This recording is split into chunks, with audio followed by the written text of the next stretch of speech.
Our desire is that this message can lead you to a deep reflection on the processes and tools of self-transformation provided by the renowned Yoga Sadhguru. If you want to start your yoga journey together with Sadhguru, click the link in the description of this video and learn more. What does success look in your school, maybe later in your university, later in your work? It's happening to people, maybe not everyone, but a whole lot of people.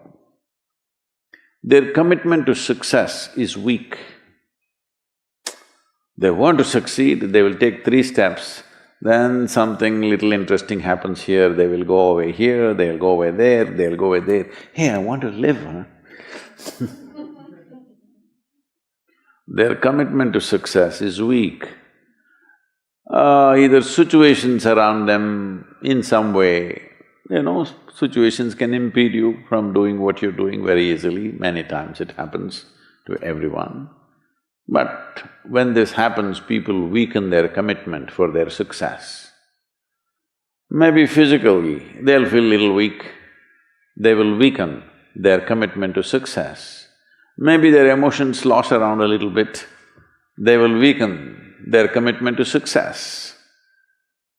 This is very successful either in music, sport, art, business, spiritual process, doesn't matter what.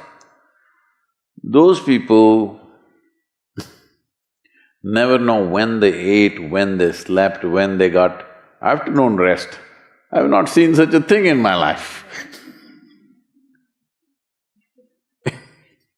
So, those who are committed to being successful with whatever they're doing, one important aspect of their life is they're not settling down wherever it's a bit comfortable. Because comfort will happen when they lower you to in the grave, very comfortable you are, Have you seen how comfortable they are? Once they're dead, if you throw them there also they're comfortable, if you lower them they're comfortable, even if you burn them. Right? Yes or no? Comfort will come. Right now, it's about ensuring that there is profoundness of experience and there is impactfulness of activity. Because if they had given you a limitless amount of time, you could do all those things, nothing wrong, I'm not against them. But they gave you such little time with such tremendous potential of being human, that's the problem. Does soul exist? Soul? Yes. Whose soul? And one more, what is the purpose of life?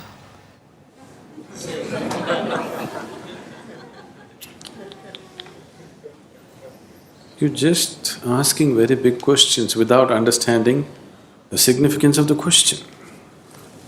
See, when you ask, does soul exist, you're not talking about an academic subject.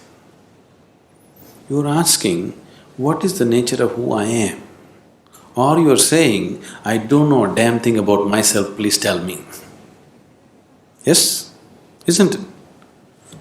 You're asking this very easily because you have not been touched by the pain of ignorance, the pain of not knowing who you are. It has not torn you apart. If it really touches you that you're just living here, doing all kinds of nonsense without knowing the ABC of who you are, it should be very painful, isn't it? That pain has not yet touched you. You're mouthing questions, it's not sunk deep enough.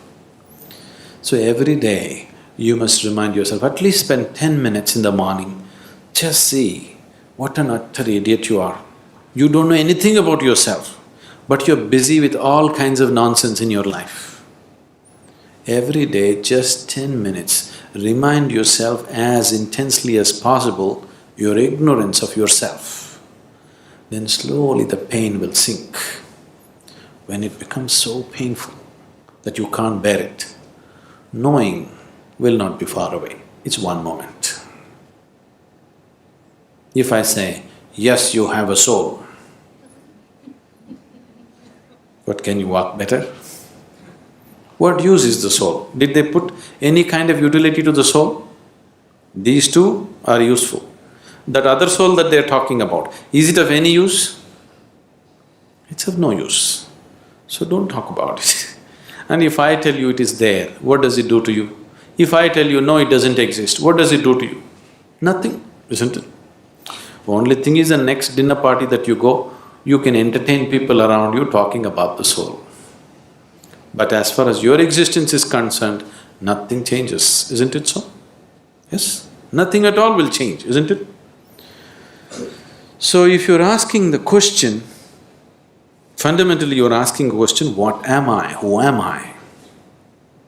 When you are here, are you alive? You're alive. When you're here alive, what is the way to know who you are? Is it not really ridiculous and insane that you must ask me, please tell me, who am I? This is like two psychiatrists were walking on the Kovalam beach one day.